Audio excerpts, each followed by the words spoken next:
Subscribe करू Sabrang Mithila channel के और घंटी के निशान के जरूर दबाबी हमरा सबक वीडियो सबसे पहले देखबा।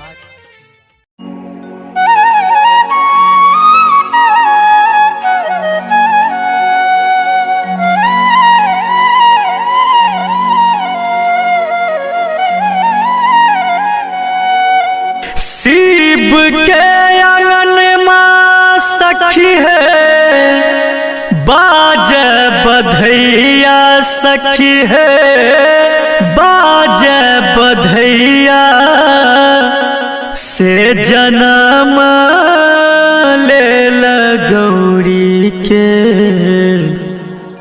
ललन महोरा से जन्म ले गौरी के ललन महोरा।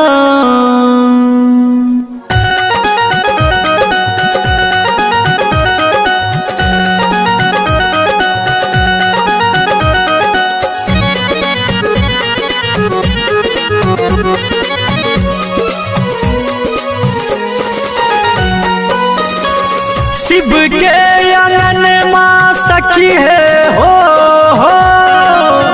शिव के आंगन माँ सखी है, बाजे बधैया सखी है, बाजे बधैया से जन्म ले गौरी के ललन महोरा से जन्म ले गौरी के ललन महोरा।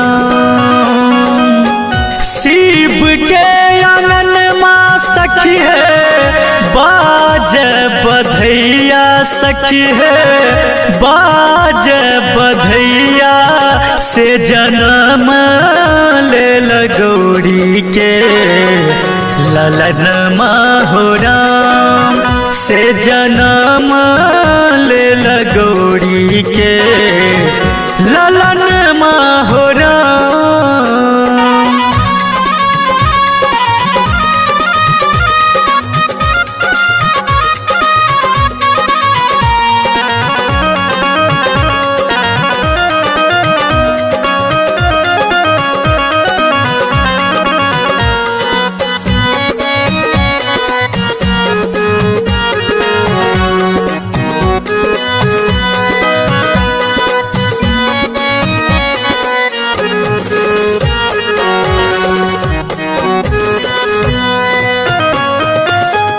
कियो गावे सोहर सखी है, कियो बधैया सोहर बधैया सखी है, सोहर बधैया कियो गावे सोहर,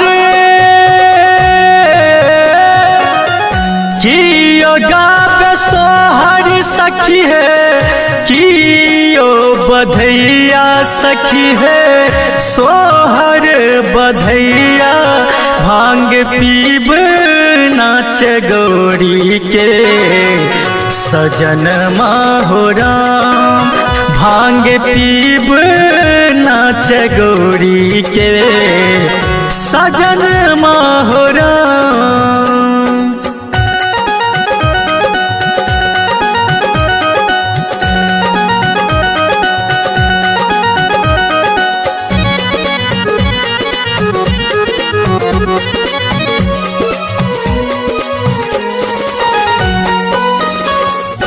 कार्तिक मास सखी है, पूर्णिमा के दिन माँ, पूर्णिमा के दिन माँ सखी है, पूर्णिमा के दिन माँ, कार्तिक मास, कार्तिक मास सखी है, पूर्णिमा के दिन माँ सखी है, पूर्णिमा के दिन माँ किलकारी गूंजल भोला के भवन महोरा, किलकारी गूंजल भोला के भवन माहोरा। शिव के आंगन माँ सखी है बाज बधैया सखी है बाज बधैया से जन्म ले गौरी के ललन माहोरा से जन्म ले गौरी के ललन माहोरा।